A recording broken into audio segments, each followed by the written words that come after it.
how you been this week? I am doing all right. You guys missed out on our pre-roll conversation. We were actually discussing the Starbucks incident. Mm-hmm. I got a few choice words for that. Ah, man, it's just... can we do our audible sigh again, Whitney?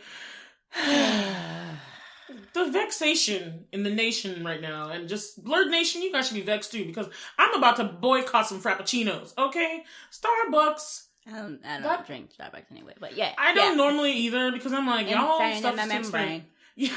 Sorry. Y'all stuff is too expensive, but I'm just like, the amount of craziness and the attack on especially the young black males, is just ridiculous. Yes. Young black males. These two guys were just doing what everybody does. Sit at a Starbucks waiting to meet somebody without buying a damn thing. Or I go to the bathroom. I don't know how many times I have done this at a Starbucks or Panera or someplace where I'm meeting somebody there. I will buy not a damn thing. Mm-hmm. I will use the bathroom and get some free water. Okay? With a lemon juice, squeeze it in there. You know what I'm saying? And nothing has happened to me. No one has ever told me, oh, you can't do that.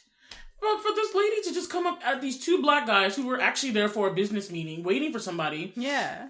For her to tell them that, oh no, you can't use the bathroom unless you buy something. I was like, oh please. I have never heard that at a Starbucks ever. Yeah.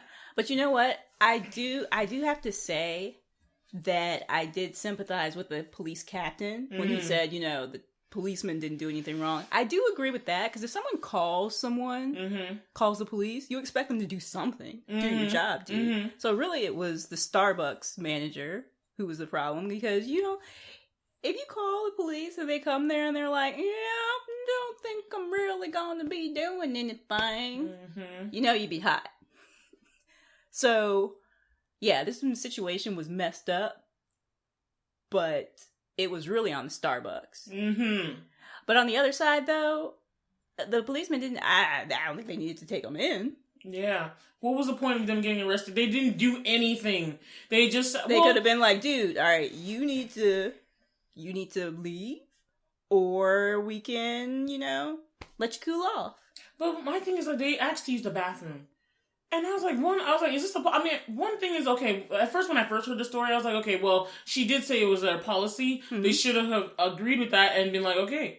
But if I heard that they were also, like, encouraged to leave because they weren't buying anything, they were just loitering, or basically it was profiling. Somebody thought they were going to do something. Yeah, the bathroom thing is one thing, because, there's certain places where you can't use the bathroom unless you're a customer. But there are certain places where that is, like, the atmosphere. A Panera, a Starbucks, you're gonna be there without buying a daggone thing. Exactly. That's just, that's the kind of, what am I looking for? The culture that they've set up. Yes, that's the point. They're meeting places. And the thing of it is, if you encourage that, you're going to have a lot of people who don't buy anything, but then you also know that there's people who are like, oh, I'm going to have this business meeting, and then I'm going to be in here for hours. That's exactly the point I was about to make. 3 meals. That was exactly the point. They kind of, like, balance out. It because they know that if you're there long enough, you might eventually buy something. Yeah. Which always ends up happening to me. You're not going to stay in there for 12 hours and have your stomach just rumbling. Especially with, like, the display of sweets that Penelope's showing me all the time. I'm like, I'm about to go off my diet with this scone right here, Let me buy this $12 soup. No. Wait, you're funny, right? They're not actually $12, but Panera is not inexpensive. Wait, not inexpensive. Yes, sorry, double necklaces are like so on the high confusing end to me, of fast food. They are. I don't even know but if they're so good. Like, food. they're so. They're I like love like food. their soup, and they're like. Wouldn't you call them medium food? Like, they're not fast. Like that. Yeah, they're really not fast. They're like a Chipotle. It's not fast. Mm-hmm. You would. It's really hard. A restaurant chain. Restaurant chain. There we go. Franchise. Okay. Anyway, that was we just had to talk about that as Blerds and just as black people, just as human beings in general. Like, yeah, this has got to stop. We don't get it as bad as the black men. We still get it, but oh my God, our black men. We support you, black men. We just gonna pray. Because we know the world is, especially America, what's going on in now. Brother, there's so many of you dying. What's the next part? Oh, sorry. I didn't know how far we were going to go into it. You've got to find a way to bring some love in here today. Oh, my father. Okay, oh, yeah, father. okay. We don't need to escalate. See, war is not the answer. Only love can Conquer hate. Sorry, the harmonizing was really off, guys. It's because we're like trying to remember all the y'all don't parts. listen to this for our singing anyway. Yeah, well, they kind of do. Well, maybe you do. Maybe you do. Some of them maybe do. we're like the Idols reject part of like American Idol. You're like, let me listen to the okay. You know, my brother told me last week I was singing to my nephew, and he was like, "Oh, you should go on American Idol." I cut my eye at him like, "Don't even play. I know what you're doing." Because this is exactly what happened to these rejects of American Idol. People be lying to them, talking about, "You should go on American Idol." No, they lying. No, they can't sing. And then they go on there, embarrass themselves, and then be mad about not getting the golden ticket. And it's like, these people should not have encouraged you. Yeah, I would actually go, like, I mean, I've been told so many times I have a good voice, and I was like, yeah, I know, my voice isn't like, I ain't Jennifer Hudson, but, I mean, I can carry a note or two. But I'm like, I have no aspirations for fame in that regard, or that sense. So I just like, Me either. I would love to be in a rock band, but just for us to just rock out and like jam out and maybe play some local shows. But other than that, I'm like, I don't want to be Dalton. That's not my thing. It would be cool. I would like to be like a Yoko Kanno. Who's that? Have you heard of the Seatbelts? Actually, that sounds familiar. Cowboy Bebop. Oh. So even though the Seatbelts were the ones who performed the song, the composer was Yoko Kanno. She also composed. She did the composition when we were talking a couple weeks ago about what was it? It was the other one. Cowboy Bebop? No, Samurai Champloo. Samurai Champloo. Yeah, she also composed that, and I think she did Wolf's Rain as well. She's just awesome. I just love the stuff that she composes. But anyway, in the Seatbelts, there's a couple songs that have like a female vocalist, and I was reading Wikipedia, so this may or may not be true, but I forgot who it is that the song is accredited to. But it turns out that one day, like, out performing, she sung the lead vocals in that song. And they're like, oh my God, she is actually this person. It's like another name that she uses. But anyway, I would love to be like a composer or something and be like, oh, undercover, so cool. It's me. I wanted to do that. I'm like the Batgirl, except for I'm a shadow vocalist. Shadow vocalist. Why Batgirls? I don't know, because it's an alternate identity. I don't know. I was about to say the Bruce Wayne, but by the way, composing is. I wanted to do. I took music theory. I took music theory in high school, and I was like so in line. I used to, when I was playing the cello, I used to write my own songs and stuff. That was like the funnest part about it. So like, well, maybe you should do some composing. Let's not get on that, Whitney. That shade right there. But no, she's right. I will be. Like fixing my cello. Cellos are expensive, okay? They're really expensive. So fixing one is like... Anyway, later on, I do plan on picking it back up just for the fun and my own mental well-being and emotional being. Because I loved playing the cello and I loved making my own songs. And I like to make my own songs. That's why you guys can't see the studio. But there's a a lonely piano. A keyboard, actually. A keyboard here that I've owned since I was like 12. The only thing I know is like part of Chopsticks, you know, the oh, isn't it well, that's part of the same song, because somebody does that part, and then somebody does the part I was doing, so you would be doing the while I would be doing the yeah, but there, one hand does that part, and one hand does that part. Okay, we get it. Yeah. Putting it together, y'all. We're putting it together. But that's the only thing I know.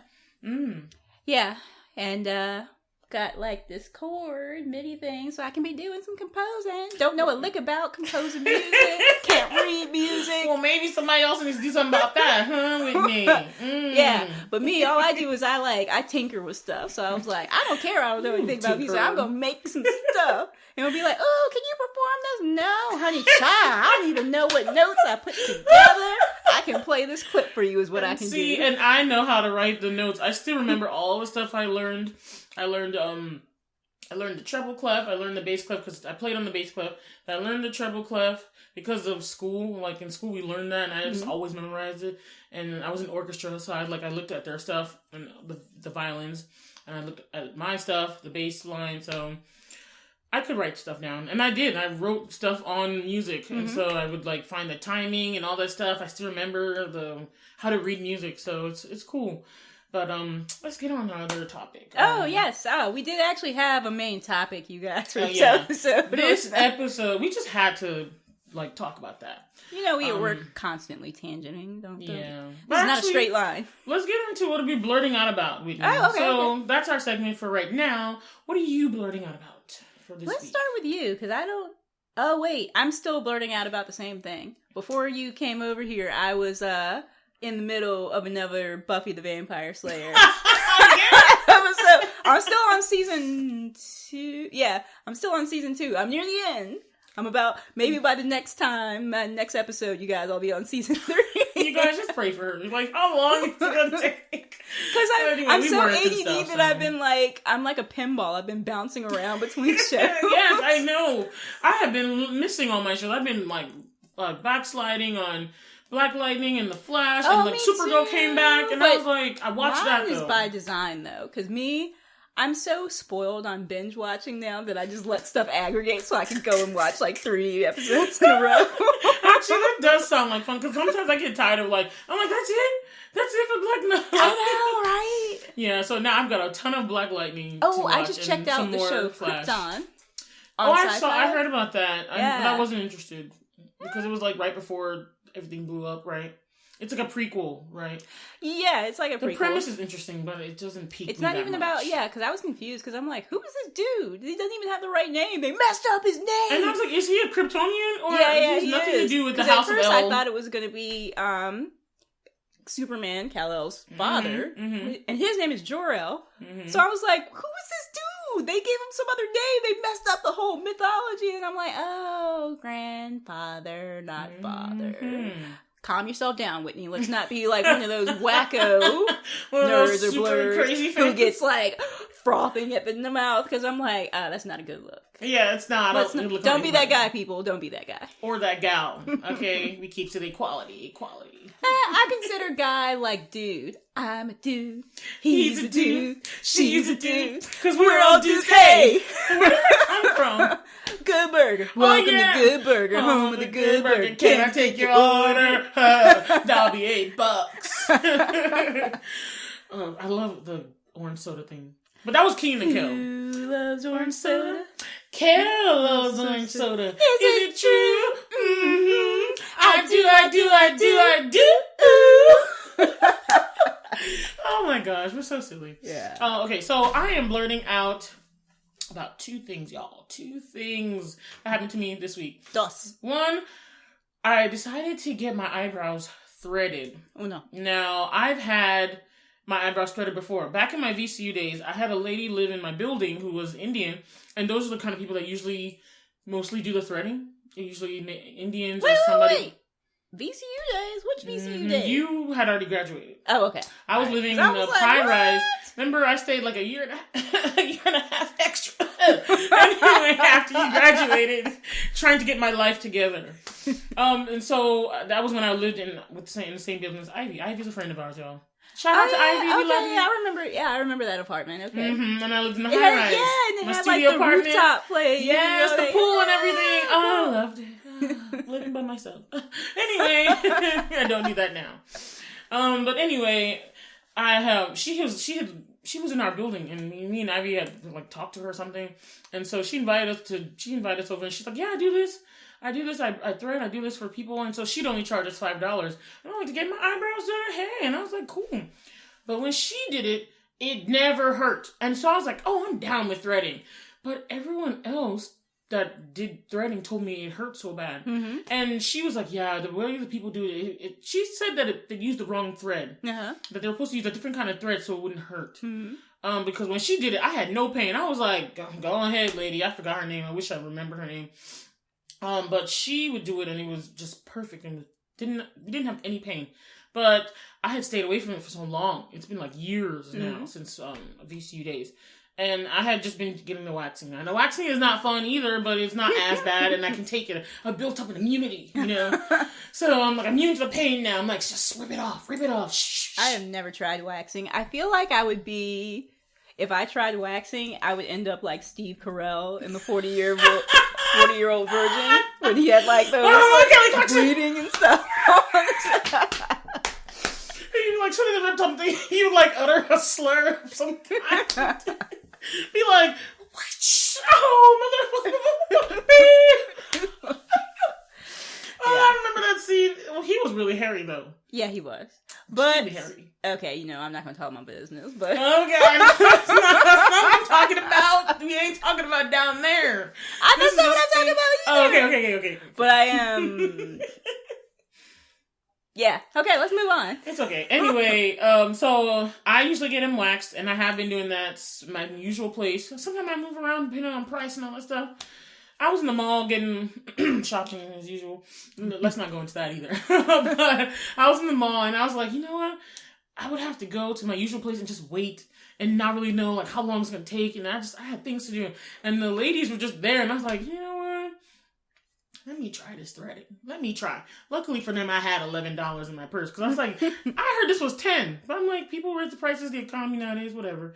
I was like, let me just try it. Because it's right here. And then I can go straight to the store that I want to go to. Because it's right across. Mm-hmm. You know how they have the little shops in the middle of the mall? Oh, yeah. Yeah, they got little things, little stands. The little islands, I guess. Islands of shops. Islands of stands. Whichever one you want to say.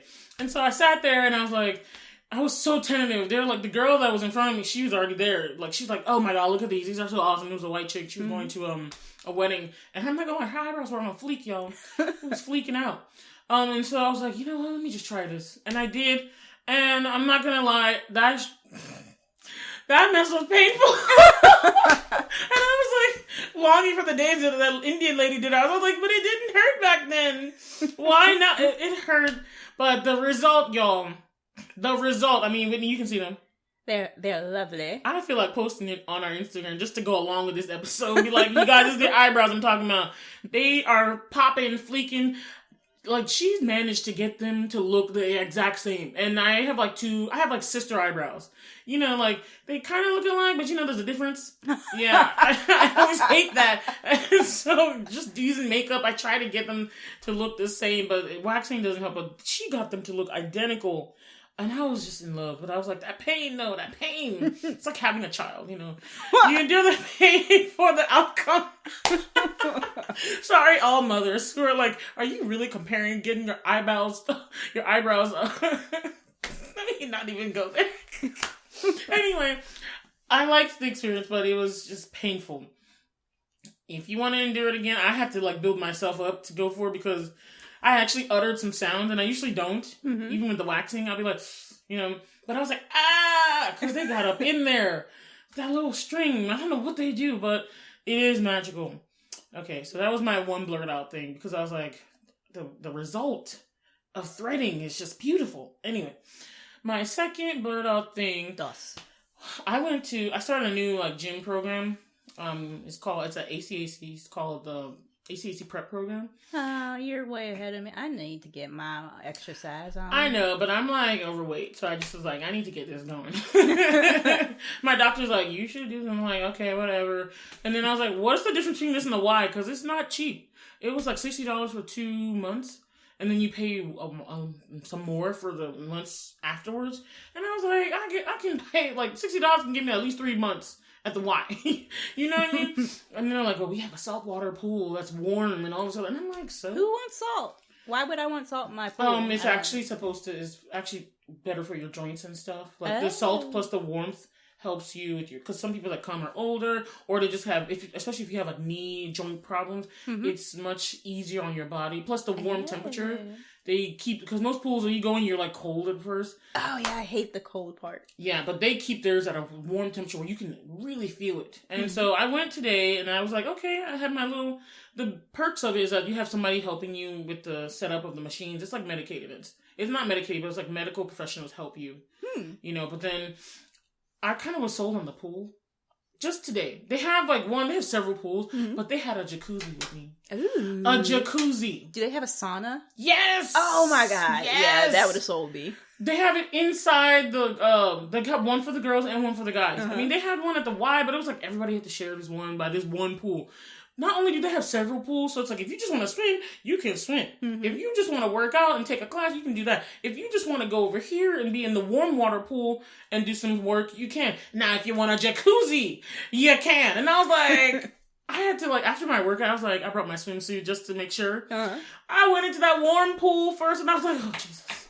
I was like, it is such a warm, relaxing feeling to go into a really warm pool. I could have slept in that pool and been fine. I was like, it was so nice to exercise. I did some of my own aerobic exercise, but it was so nice to exercise in that warm water. And the salt was not not like the ocean salt. Okay. It was subtle. Okay. But then I hopped out and went to the jacuzzi. And girl, I had never been in a jacuzzi before. What? Maz, I have never been in a jacuzzi before. Girl, if I could tell you, I want to use a word, but I don't want to be... We don't want to have to put an explicit on this episode like we did in the Black Panther episode. That thing was just like, somebody put something on me. You know, I just sat there, let the jets massage my back, and I was just like, oh, this is heavenly. Oh, this is worth the money. Just this right here. You know? I was just feeling some kind of way. I was by myself, and I was just like making all these sounds like, oh, God. Girl... Guys, everybody in Blerd Nation, you just need to use a jacuzzi. Just find one. And Bola means use it in the regular way, because, there's all kinds of ways. Oh, not all that hot tub nastiness. Yeah, it was, not all that, but just for your relaxation. I was so relaxed and that could also be for relaxation. Oh, Whitney. Always in the gutter. But y'all, I'm so blurting out about this. I'm like, I need to go every day to the gym just for that damn jacuzzi. Anyway, that is my 2 blurty things for the week. I'm blurting out about jacuzzis and eyebrow threading, y'all. Anyway, what about you, Whitney? I already went. I'm still on Buffy. Oh yeah, that's right. You did. Season 2. That's all for me right now. All right. So, you guys, today's episode is really about Coco, the movie. Disney Pixar's Coco. Yes, and so this movie actually won the Oscar for Best Animated Film this year. And I'm not gonna lie, I was mad because I hadn't seen Coco, and I wasn't interested. I was like, whatever. Oh, I hear it's good. When I hear things it's good, and I was like, okay, I'll check it out. And so many people had said something to me, but I had watched already one of the other films in the category, which was Loving Van Gogh. And I learned from Matt, my friend Matt, who works in who used to work in the Virginia Fine Arts Museum, that I was saying it incorrectly. It's not Van Gogh, who's my favorite painter. Van Gogh. It's Van Gogh, or Van Gogh, if you really want to get extra Dutch with it. Van Gogh. A lot of phlegm. Anyway, Van Gogh, and whatever. Let's go with Van Gogh for now. But it was a movie about Van Gogh, but it was done, the way it was done was so beautiful and artistic that I was like, the process, I mean, with the animated movies, it takes a long time to do them anyway, but this was an animated movie the first of its kind. There has never been an animated movie made completely of paintings. Like, every frame was painted in the style of Van Gogh's, painting style. And it told his life story about, not his life story, but like the days or what happened before he died. Or, you know what I mean? Like, somebody was going through, he had already died in the film, and then they were going through the past to discover what happened to him, or whether or not his death was an accident, or somebody had murdered him or something, because apparently that was going around at the time. Oh, wow. He did kill himself. Ultimately, it was ruled that he did kill himself because he was so unhappy, that he was so brilliant, and no one could realize his potential. Unfortunately, that happens to a lot of artists. And so it was just kind of sad how he had died, and he was just unhappy, and he wasn't successful, but he's one of the best known painters in the world. But this movie the movie itself was just beautiful. It was awesome, and it was like cool to see every frame painted. I've never seen anything like it. And so I had gone with my cousins and that, and they premiered it in the Bird Theater here in Richmond. Yeah. It was just awesome. So I was rooting for it. I mean, you had 100 artists over 7 years. 7 years, painted all the frames for this movie. I just was like, nah, that's just the skill and the dedication right there. Plus, the movie was great. You should watch it, Whitney, if you haven't seen it. It's called Loving Vincent. Oh. Loving Vincent. Yeah, that's the actual title. Sorry, y'all. Loving Vincent. So I was all like, yeah, that's gonna win. Then I hear Coco. I'm like, what? But then I watched Coco, and I was like, oh, yeah. Oh, yeah, it deserves it. For several reasons. And we're gonna get into them right now. Well, actually, first, we're gonna get into... Right about now. What song is it? Oh, I don't know. I was about to mull the lyrics right in about now. Some. Check it out. Yeah, okay, I know what you're talking about. Yeah. Y'all know what we're talking about, too. That's like a 90s song, right? Yeah, I'm pretty sure it's like the 90s movies and TV. I don't know who sings it. That's a lot of the problem with the old music. You're like, yeah, I know that song. Who sings it? Don't ask me that. Anyway, but so this movie is about one thing I really love about this movie. It's about a little boy, and it was taking place in Mexico in the 20th century, and it's about a little boy who, despite his family's policies against music, he wants to, be a musician. And then he somehow, by the way, spoilers abound. So anytime we talk about anything, you guys, just expect spoilers. We are not going to give you a rundown on the trailer of the movie. Mm-hmm. We're going to talk about the entire thing. Yes. Okay. So if you don't want to know about Coco, please go, but then come back for when we want to talk about something else. Anyway, but what I like about this movie is that it's really pays homage to the Hispanic culture, especially Mexican culture. And so I was just talking to Whitney earlier, before we even started, about what we have seen in film and media and TV about Hispanic culture, like some of the good things. And everyone, when you think of their media, you always think of telenovelas, which are crazy. They're crazier than American soap operas, but they're funny. And then they have some adapted for the American audience, like Ugly Betty was one old one that was really good. And right now, I'm all about Jane the Virgin. I love this show. It is so good. It has a balance of telenovela issues as well as it's just heartfelt.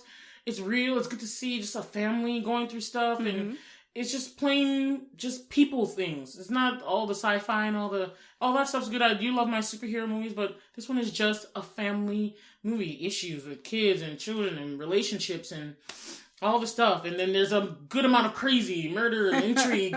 There's always a murder of some kind. Somebody has a twin. Somebody died and came back. Somebody's lovers. It has the nice balance of the telenovela craziness and the family dramas that we don't have anymore. And so big up to everybody on Jane the Virgin. I love you. All right. What about you, Whitney? Well, I mean, I've only seen, I think I've seen the first season of Jane the Virgin. I don't think I've seen, and I'm not quite sure if I got all the way through the first season with my ADD in between shows. Sure you did. I got squirrel syndrome, and then I think I was on to something else. Me, I'm extremely loyal. So once I get hooked to the show, I'm gonna watch until you do something bad, then I'm gonna bounce. Well, I mean, that's me too. It's just that in between my loyalty, I'm also stepping out on your show. What? That's not loyalty at all! But I come back. You're like a show adulterer. Such a weird word. You step... I step out. I'm like, that's terrible. I will watch it until the end, but I'm also ping-ponging between other things. Eventually, I'll be back. Y'all, Whitney is a show adulterer. A serial show adulterer. Anyway, that's okay. But me, I'm like, if I'm in, I'm in. And I'm loving the show right now. It's a good balance to all the other stuff I watch it, because there's just not a lot of one, it's cultural, and plus you don't get to see a lot of stuff by Hispanic culture, especially now with the way the world is going about them, like immigration, all these things attacking that group of people. It's just, this movie was also kind of like Black Panther, where it was representation. Yes, is representation is so important. No taxation without representation. Puerto Rico, by the way, they get taxed, but they don't get any representation. They have a representative, but they're not allowed to vote or do anything in Congress. So I'm like, why? Wait, what? Yes. Oh, snap. They are not allowed. They have a representative, but their representative has no power. They can just speak on their behalf, but they cannot vote in anything. I think they vote. I don't think they even get to vote in the elections. But don't quote me on that. But it's weird. They're a territory. They tax them like they get taxed just like any other state, but they do not get any representation. And I think that is such a terrible, terrible situation right there. I'm just like, that's not cool. It's just not cool. That is not cool. Y'all need to Boston Tea Party some people. I know. I was history buffs. Y'all know what she's talking about. Y'all know. Exactly. I'm like, that is definitely taxation without representation. Which I was like, what? Well, anyway, let's not get into American politics, the way things are going. But I have been noticing and seeing just basically a lot of the stuff. Well, let me talk about right now, the home wreckers. The real home wreckers right now is the ICE, immigration. And all the laws and things are going on. Like, they're breaking up families, snatching them, deporting at will, And it's just heartbreaking to see that. It's the DACA, the Dreamers, and all that kind of stuff. And you know me, y'all know my family. Well, no, nothing is happening to my family, but I know about the struggle. People think, oh, well, you should just become a citizen. That stuff is not easy. It takes years. And sometimes the American government does not make that hard. It takes years and thousands of dollars. Like thousands. They do not understand. It's just not so easy to just be a citizen of another country. Especially one like America that is not so open for people to become citizens. They take forever. And so, but I just think it's terrible when you have somebody who's lived in America their whole life, 30 years, and then just because of the whole paper thing, they have never committed any crimes, anything wrong. They were brought here not of their own will when they're a child, and you have no sympathy. You provide them no way to become a citizen. Mm-hmm. You take that away even though they want to, and you just send them back to their home country and break up their family. Even though technically it's their home country, is not. It's not home. Really. It's not. They've never, in their memory, experienced it. It's not, and it's really sad and disheartening that that's happening now. But such is the world. But anyway, on a lighter note, better note, that this movie celebrates their culture, and we were watching something talking about how there hasn't been any representation especially in the animated world that kind of shows this culture. Just like with Black Panther shows, there hasn't been any good stuff about African culture being released. This one does the same for Hispanic culture. That was kind of similar to this, like as far as the animation style. It was an animated movie. I'm pretty sure it wasn't Disney. It was probably like, I don't know. But there was another one around the same time as Coco. I can't remember the name of it. But anyway. Are you talking about Isle of Dogs? No. It was... You know what? Just move on. I can't remember. Okay, so first, Whitney, let's talk about what we liked, besides the representation. What do we like about Coco? Well, do we want to start with what we don't like? That might take a shorter amount of time, because... I don't have anything I didn't like. Well, I don't either. So, all right. This show is going to be about everything awesome about Coco. This movie was so enheartening. It's about the Mexican holiday of Day of the Dead. Dia de los Muertos. Please forgive me, all our Spanish listeners. Yeah, we're just going to call it Day of the Dead because we will maul it. And we love other people's cultures. I took French, we y'all. try not to maul it. I took Japanese, so I would really maul it. Yes. I don't even have any romance language to fall back on. See, her tongue is just not even made for the romance language. Not. I tried with my French. I was like, je de l'amour. De l'amour.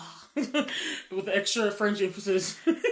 Anyway, but it's about the Day of the Dead, and it celebrates that holiday and stuff in the Spanish and the Mexican culture, actually, let's say that.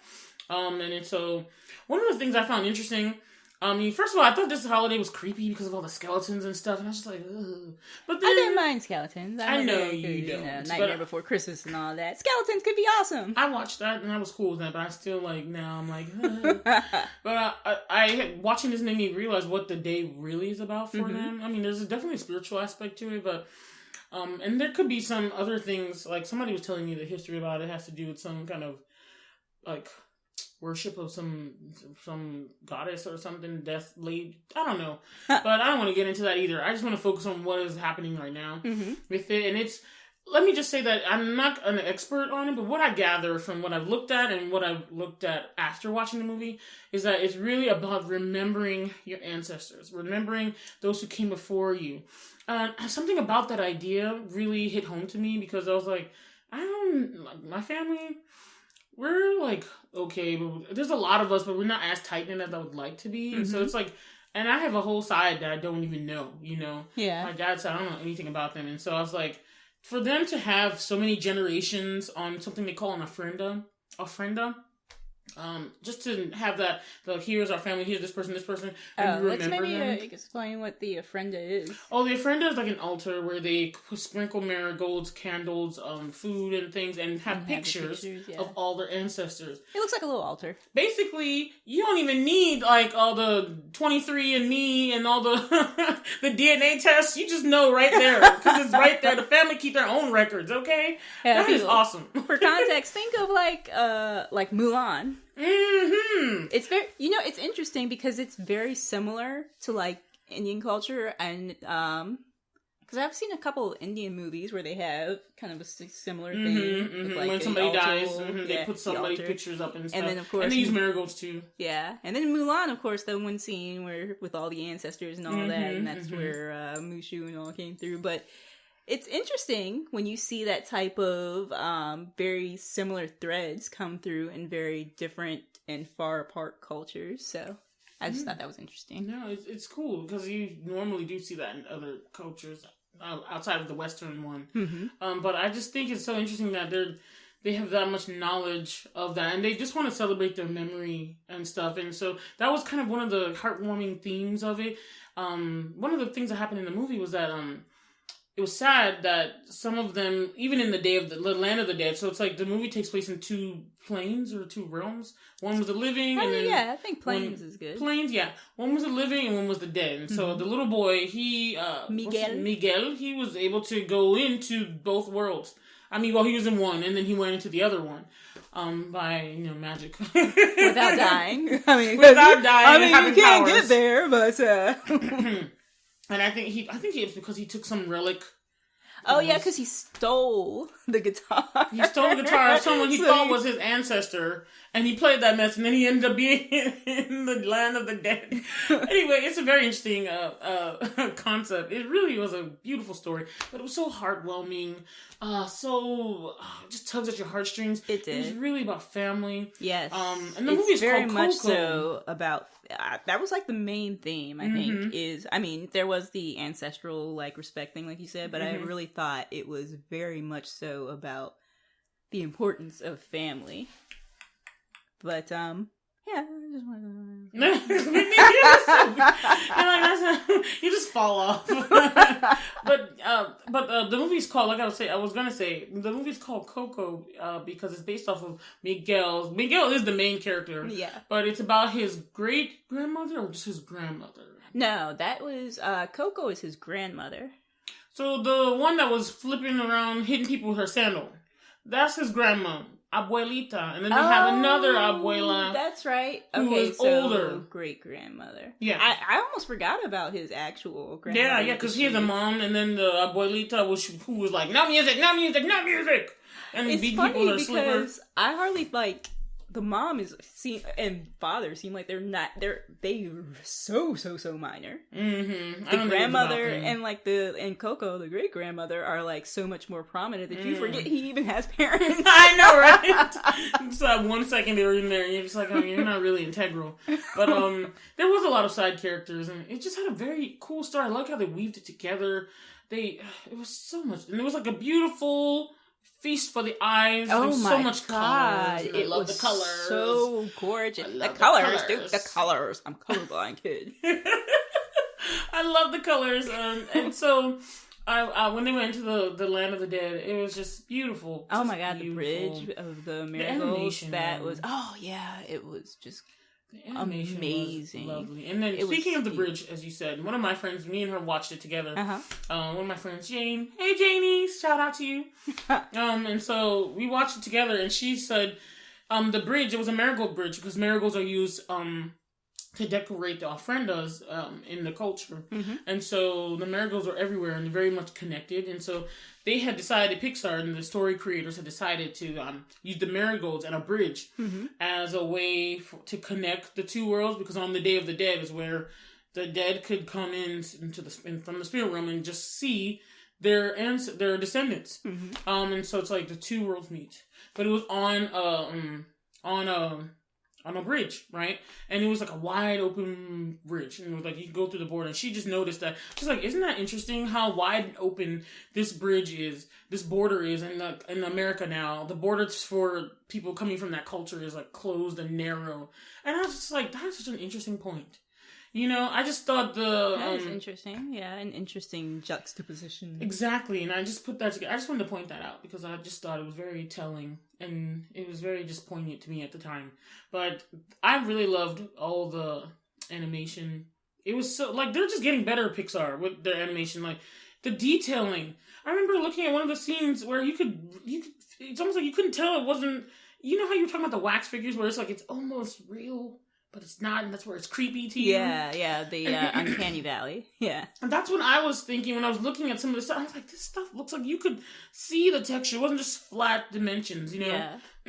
But it didn't hit the Uncanny Valley for them. No, it wasn't uncanny. It was like, it was right there. It was like, is this a photo? Did they switch out the animation for a photo? That's how detailed it was. And I was like, the cloth, it was like you could see the grains, you know, and I was just like, wow. And the cans were so, I'm like, just all this stuff, it was very, I didn't even have a problem with all the skeletons. I was like, this is awesome.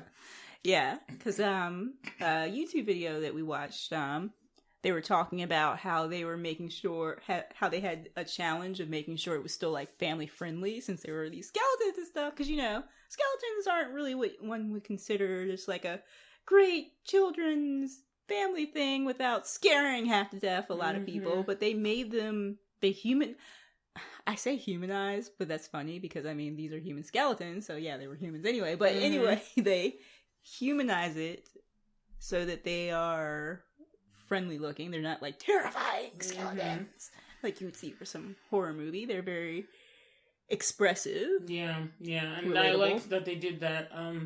Another thing that they had was that they had the spirit animals. Oh my god, yes. They had Dante the dog, which was the main family spirit animal, and then, not the main family, it was just, I think, Miguel's spirit animal. But he was, the weird thing was... Not exactly his spirit animal, because he didn't, I mean, since he wasn't dead, he didn't have Well, he was in the living world and the dead world. Remember, Dante was able to go with him. But I felt like in the movie, the spirit guides were ones that, you know, belonged to you, and I felt like Dante, the dog, was like, the dog that was like Miguel's friend, so he hung out with him, but it wasn't necessarily that it was his spirit guide, because I feel like you have to be dead to have your own spirit guide. That's what you're saying. That's what you're saying. Okay, so maybe he belonged to the family, and maybe they just had many different ones. I think they had many. He belonged to the family. I think he was hanging out with the family, but since he didn't start out as a spirit guide because he wasn't dead before. Well, one of the things I had watched earlier was talking about how he was, this is what makes me think he was attached to the family, because it was like where Miguel didn't know, there was a character named Hector that he met in the world too, who wanted, one of the things in the movie was that if your family photo was on the ofrenda, even though you had already passed from the real world, then that meant you were remembered, and that you could go through the border and actually see the family and come back, you know, to the land of the dead. And so this one character, Hector, he did not have an ofrenda, and then the people in the land of the dead were like afraid of being forgotten, because then they just kind of disappeared into some dust and just disappeared. And they disappeared when people forgot them. So that means like they had lived so long, or like no one had their picture on the ofrenda, something like that happened. And so Hector just didn't want that, because why? He was trying to get to his daughter, to let her know that he loved her. Oh god.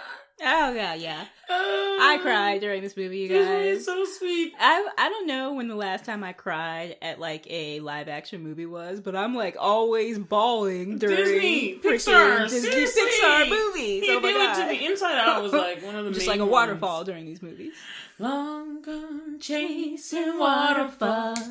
Please stick to the rivers and the lakes that you used to. I know that you're gonna have it your way or nothing at all, but I think you're moving too fast. Anyway, sorry, I had to do that. Waterfall, I love that song. Me too. But yes, just a flood of emotions. I don't know what it is about the medium that it can readily convey that, like, Inside Out was another one. Oh my god. Did that for me, where I was just like, wow. And Bola needs to see Finding Dory, because I also cried. I I did not watch Finding Dory. I did love Nemo, but I did not watch Finding Dory.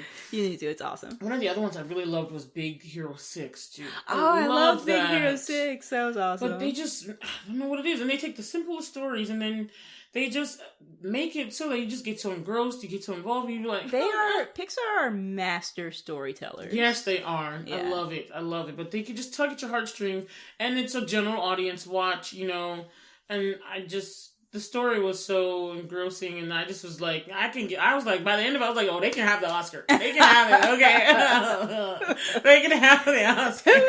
Coco. Take the Oscar and all my money. Remember your dad, remember? Anyway, so back to me explaining. So Hector was a character in the movie that we did not know later on was actually Miguel's real ancestor. So Miguel's family story is that his great-great-great-grandmother along the line had a husband who was so into music, and they both sang and loved music together, but he had loved music so much that he left his family, left a wife, left a daughter, and went off, and he was never heard from again. Yeah. And he just screwed right off and said, screw you guys. Mm-hmm. Like some... Papa was a rolling stone. Boom, boom, boom, boom, boom. Wherever he lay his hat was his home. And when he died, all he left us was alone. Anyway, so... Or you could say he was a scrub. So anyway. Let's not sing that one, because I'm going to get into that. All right. Okay. Should we? But yeah, basically, based on the backstory that they give you, they're like, he was a bum. He was a bum, you guys. Mm-hmm. And so because of that bitterness, the mom just was like, I'm no going to do what I got to do. I'm going to be hard. I'm going to take care of my daughter. And we're going to get rid of music altogether. So we going to make some shoes. Yes, exactly. That's shoes what happened. Is how we going to make money, you guys. I support my family with shoemaking, and we all going to make shoes, and Nobody is going to do no music. You do not support your family with music. You make shoes. You just see Whitney's face, y'all. Like, one day I'm like, you need to record us. Her face is so funny. Because she's like real intense with it. But that's the impression you got from the mom, like the great-great-grandmother. She was just like, no music. And all through the line, it's like I don't know if it's a spirit of bitterness. It just kind of went through all of them. It was like stern severeness that went into the moms. Because all along the line, Miguel comes, and then his grandmother, it was just like, she was just like her grandmother. No music, no music, no music. And so it was crazy because Miguel had grown up watching these old school videos of Mexican artists. Ernesto de la Cruz. Yes, and I love the name. Ernesto de la Cruz. Just the way they say, just when they speak Spanish, it's just buttery. Yeah. I wish I could speak Spanish, just because Spanish and French, I'm just like, you get me. Sugar on me. Is that appropriate? You said buttery. Oh my God. I was just saying. So butter and sugar go together. Like, really? I mean. Yo. I'm not mad for real. But, anyway, he loved music, and so it was like he had a skill for playing the guitar and watching all these videos about Ernesto de la Cruz, and so he figured out later on, because they had the family photo on their ofrenda, but they had ripped out the face of the grandfather, the guy who left the family, and so for years he was just like, who was it? Because they had known that he was a musician, and so he had kind of put two and two together because he had found a guitar and was like, Ernesto de la Cruz is my ancestor. And so that's why he ended up picking the guitar up. And then at the shrine to him, because Ernesto was like a huge star. He was in movies, film, everything. But then we later on find out that Ernesto de la Cruz was a bum. Yes, he was the real bum.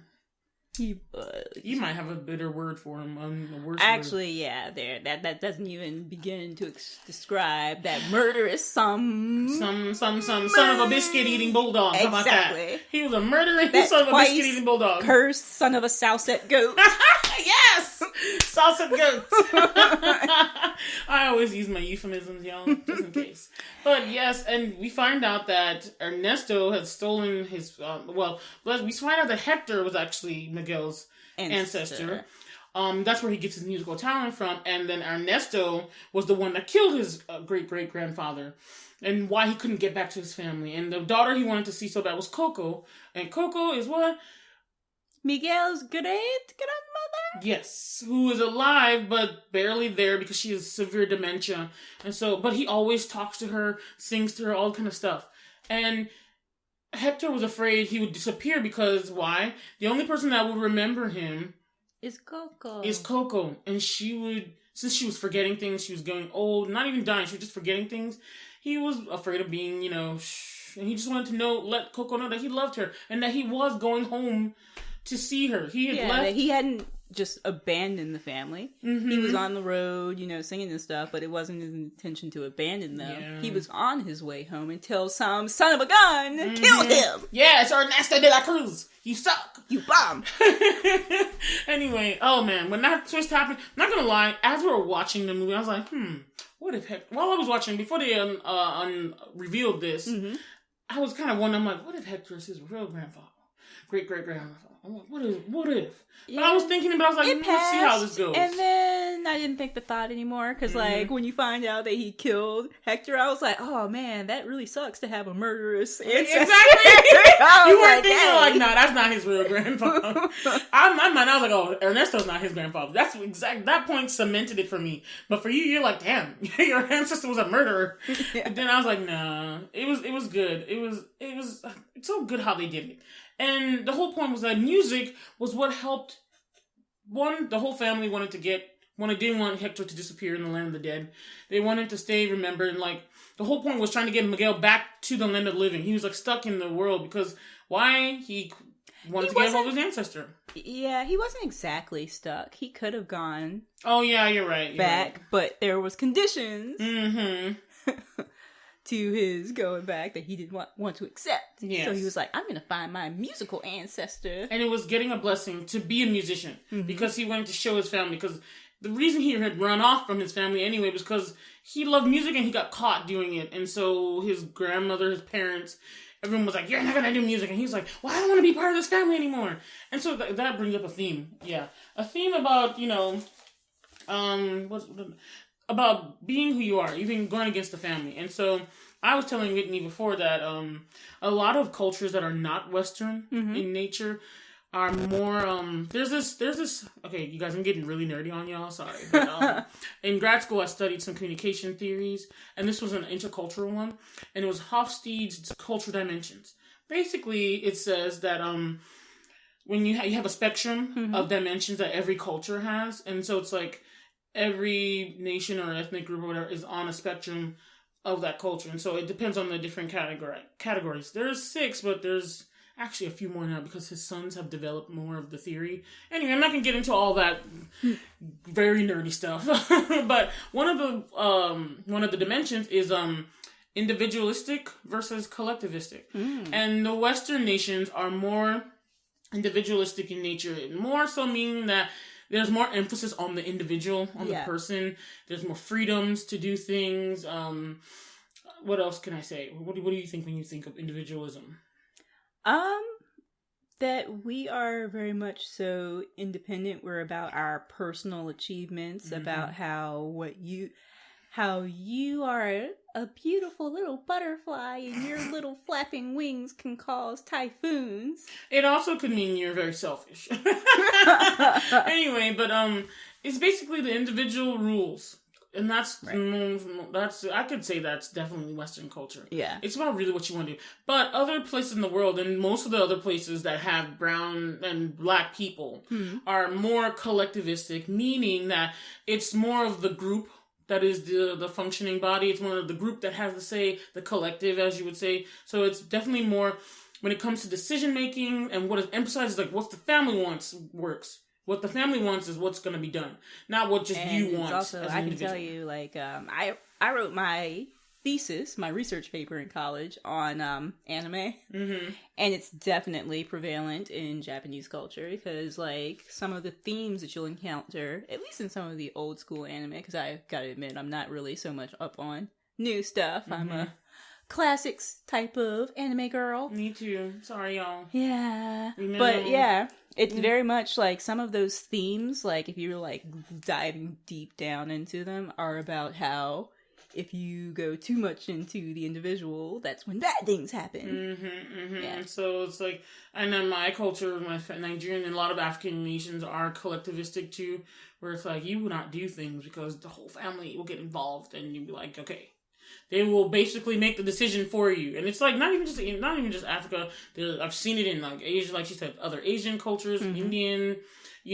That's an Asian culture, but like, okay, so I've seen it like you said in Japanese, Korean, Indian, Pakistani, all those kind of places. Africa, different places in Africa. It's basically like I said, and even the Hispanic culture. It's what the family wants goes, And so the family unit is what you stick together. It's very important, very integral.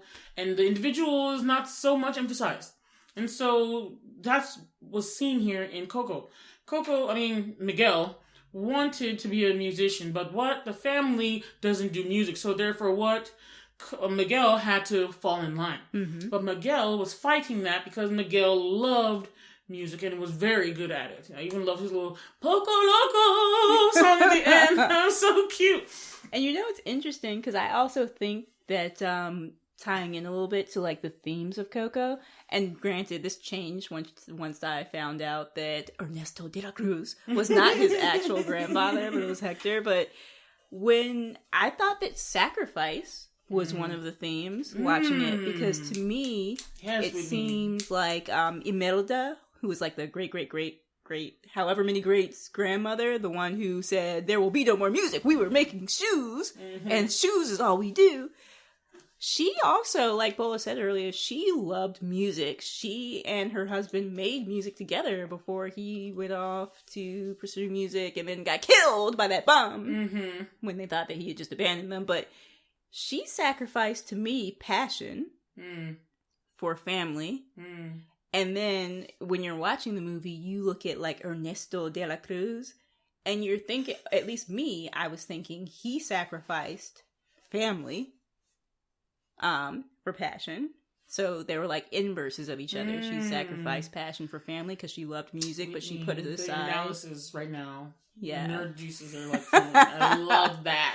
Yeah. That is beautiful and that is real. Yeah. Of course it was spun a little bit once you find out that's not his actual ancestor, but it just, to me, that's something that I thought was kind of forming up into a theme. I don't know if it still holds true once you find out he's not his actual, Ernesto de la Cruz is not his actual ancestor, but Hector is, and you can tell that's kind of what happened. He did sacrifice family for his But I feel like he didn't actually sacrifice family for passion, because he had no intention, like if he had just, screwed off and never come back, then yeah.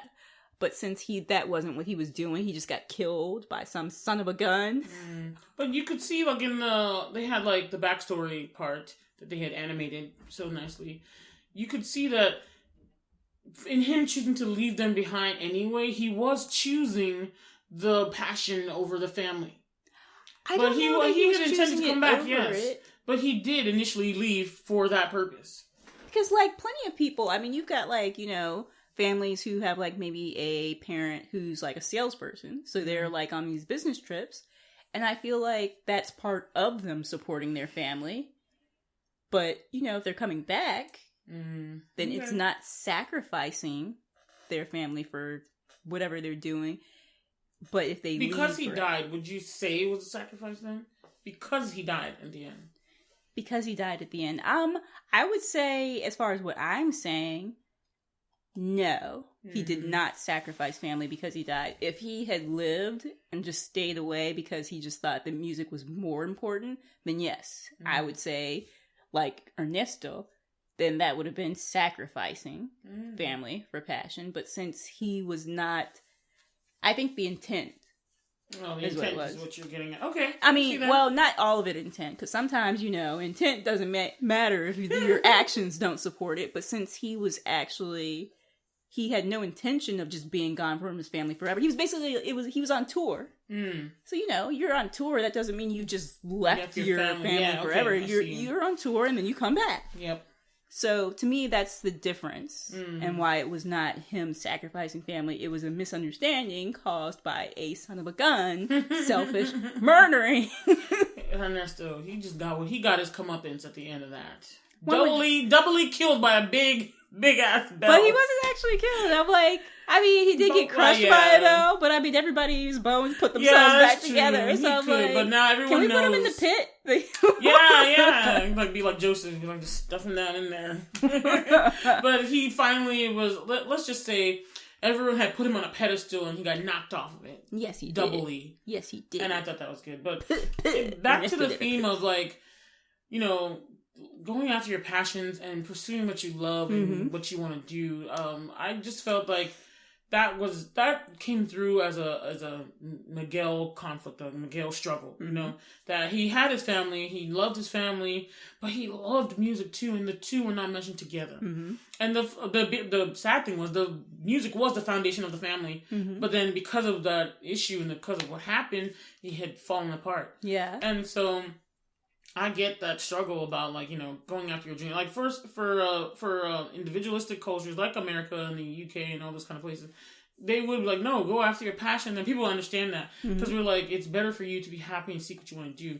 And it's not that, I feel like it's not that collectivistic cultures do not want you to do that, but it's more so that you have to think about everyone else, not just yourself. Yeah. So it's more so, it's like, you end up sacrificing and giving up some of your passions and things because it's like, why?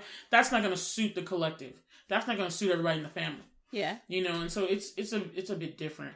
But it makes it harder for people that come from those cultures, especially American ones. I mean, this one is not in America. This one's definitely set in Mexico. But for people that come from families that were immigrants from collectivistic cultures, you can get the idea where the parents are like, no, you're going to be a doctor. Yeah. And you're like, because why? That's going to make money and bring prestige to the family. And I feel like, you know, obviously, as an American, born and raised American, I came up in the individualistic culture. And I'm very much so more geared towards the individual. Because I'm like, you don't want to sacrifice everything for that. But I don't think that either one is completely wrong. It's about balance, as with anything. Because you can't just say F you and everyone else, because that's that's how some of the problems of the world come about. It's like, I've got mine, so screw everybody else. Jump. But so I think it's about, like, as with anything else, it's about balance. You need to have, like, passion in your life. You need to have things that you pursue that make you happy, that are awesome. But to me, you can't pursue that at the expense of everything else. I agree. I definitely agree. And so, luckily, I have a mom who was not like, well, my mom's like, no, I like to just know Nigerian mom. She's totally different. It's so weird, y'all. But she's awesome. Love you, Mom. Anyway. Yeah, but at the opposite she let side, me be an individual as well. And so she didn't require me to do that. So I didn't have that struggle. I could always pursue my own things. Yeah. I liked that. But I also think about the family. There's a dark side on going too far on the spectrum. Indian movies are made on the dark side. Where you have to sacrifice your whole future. Where, you will marry Sanjeet, okay? And you will like it. Even though you're in love with Raul over there. Yeah. So there's a very dark side, because if you do sacrifice your entire individual for the collective, then you might end up in a very dark place, killing like depression. Like exactly. And not gonna lie, those collectivistic cultures, especially the Asian ones, suicide is so high. Yeah. Because of the familiar pressures. Yeah. But then on the opposite side with Did I say pressures? I meant pressures. The family pressures. What's a pressure, yo? Anyway. Oh, yeah. I did say that. Yeah, but at the opposite side, if you go too far on the spectrum of the individual, then to me, you end up just completely isolated. Yeah. Because you've sacrificed everything else. And then if something happens to whatever that passion is, you can't do it anymore. What do you have to fall back? You don't have family. You don't have friends. Because you've sacrificed and said, screw all that. I'm going to do this. You don't want to be reclusive and and then serial killers and crazy stuff. Yeah. Or then you might still end up with like the whole suicidal thing because you're like completely isolated. So it's just, there's a dark side to going too far either way on the spectrum, in my opinion. Balance is needed. Just exactly. Balance. Other things we loved in the movie.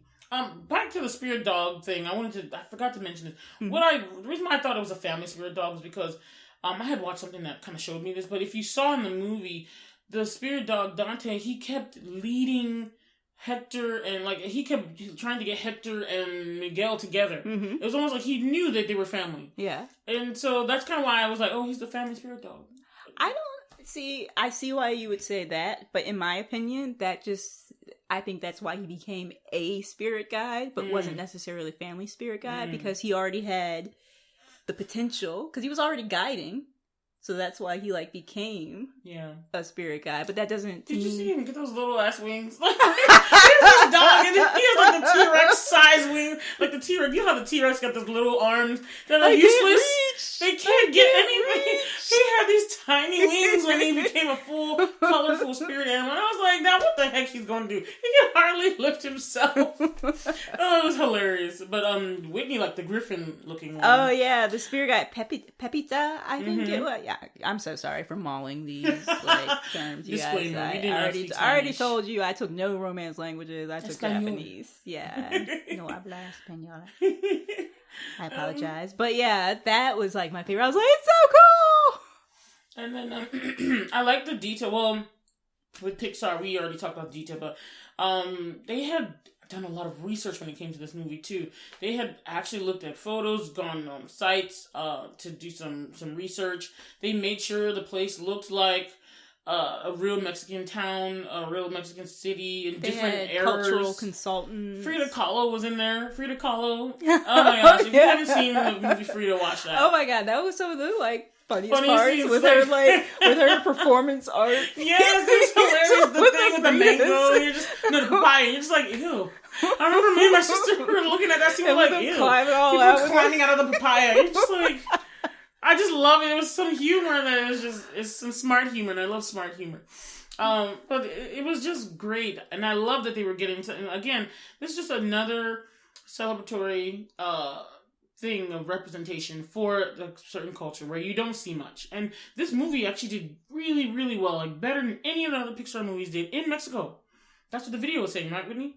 Yeah, and I think it was saying this particular video, I don't know if this was something that they got from somewhere, but saying it was probably like the best Pixar movie since Toy Story 3. And actually, yeah, I would totally agree with that, because this was amazing. We love Coco. We give Coco, what do we rate Coco? 2 thumbs up. Oh, we don't do thumb ratings. No. I would give Coco a 10 out of 10. Really? I would too, because I have no complaints. I actually wanted to watch it again with my nieces and my mom. Yeah, this is something I would actually buy for my digital movie collection, so I can have it everywhere. Because you guys know I don't buy things a whole lot, because I just watch them on Netflix or Hulu or Amazon Prime. But I don't want to take the chance that they would move it off of the platform. So yeah, I would actually buy Coco, and so you guys should check it out. It's awesome. And check out some other things. Some of the other shows and things that feature the Hispanic culture and people, the Latina groups, Latinos in good light, check out the Jane the Virgins. Check out Billy Betty. Find the box set somewhere and watch it. Yeah, we'll throw it in the show notes, you guys. Some of the things you guys should check out. I haven't watched any telenovelas like in the original Spanish. I mean, I've watched, how you scroll through the channel and you watch, you're just like, I'm looking at it, I'm getting pulled in. I have no idea what they're saying.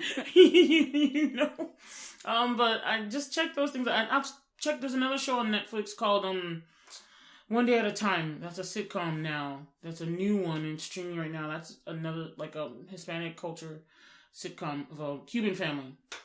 It's pretty funny. I liked it. And so I like seeing the family sitcoms, because you just don't see the good ones anymore. Mm-hmm. That used to be my life, watching sitcoms, because they just presented families and everything in the good light, and it was real. It's gonna be a good life. Good life. I said light. Oh. Sorry to shut you down. I didn't join you in that one. That karaoke session. I shut it down. Shut through the heart, and you're to blame. Darling, you give love a bad name. Bad name. In that song, that's the part I can't. The women are like, bad name. It's just like, why? But we've had way too many karaoke sessions in this particular video. Okay, so I have something for us to talk about for Had They Been Black. Well, actually, no, this is a positive thing. So let's just call it a positive thing. On the local news, I had seen that there's a barber shop in Richmond. We are in Richmond, VA, y'all. Just so y'all didn't know. We in RVA.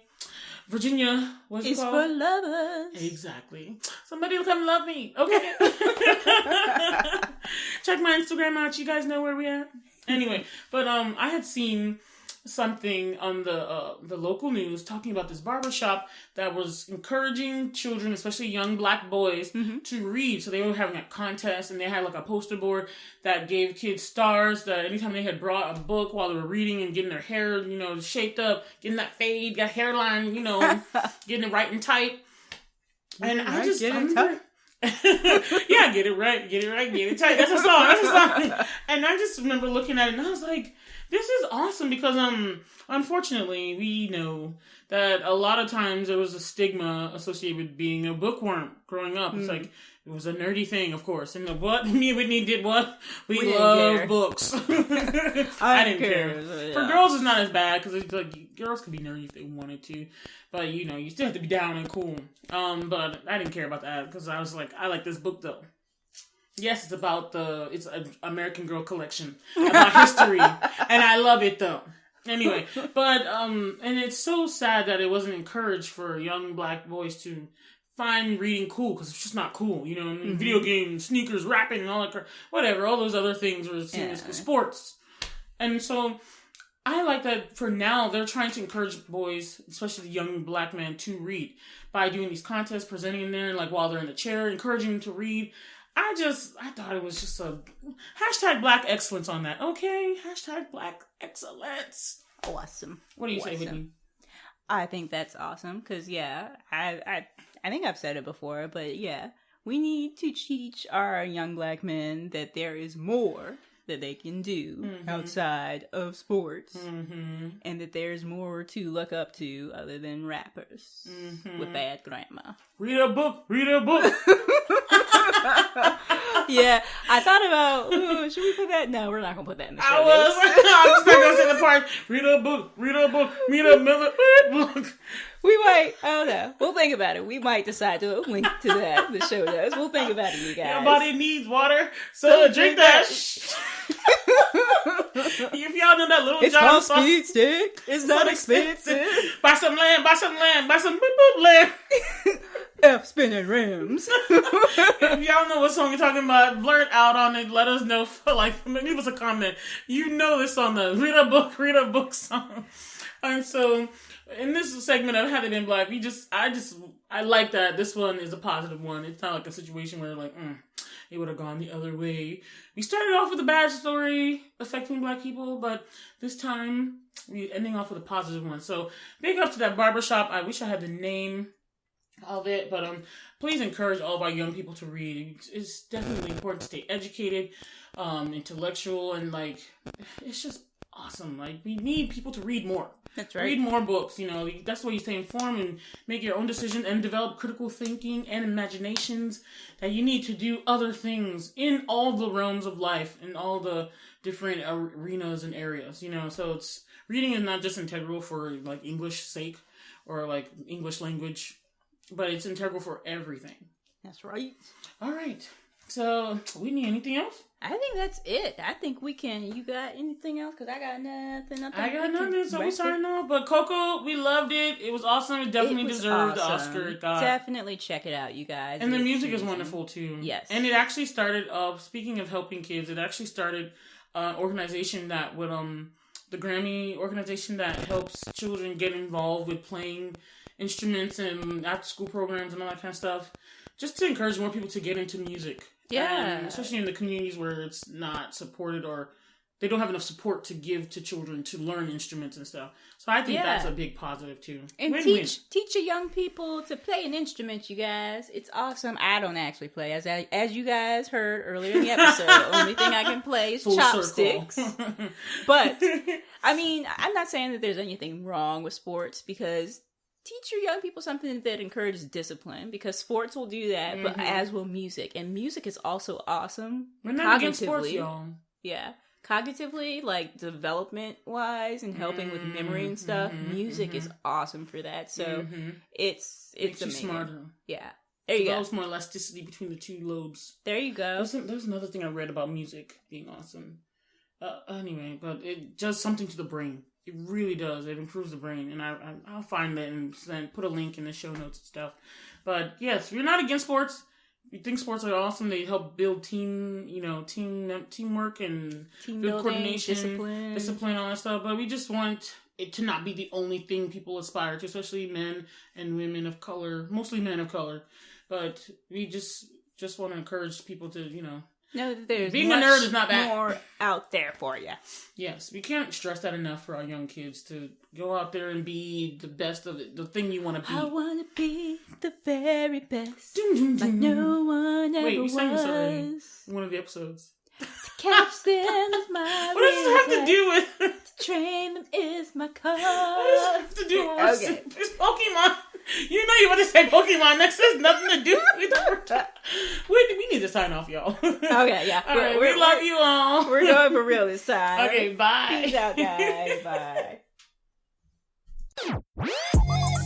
Thanks for listening to our podcast. Please subscribe to our show on whatever podcast listening app you use and share the show with other Blerds and non-Blerd family and friends. And if you like our episode, please rate and review us on iTunes. The intro and outro music is Twilight by Caption. You can find them on SoundCloud, username Caption, spelled Capshun. The show notes are by Bola Hansen, and the audio engineering is by Whitney Booker. And you can contact us by email at blerdtalkbw@gmail.com.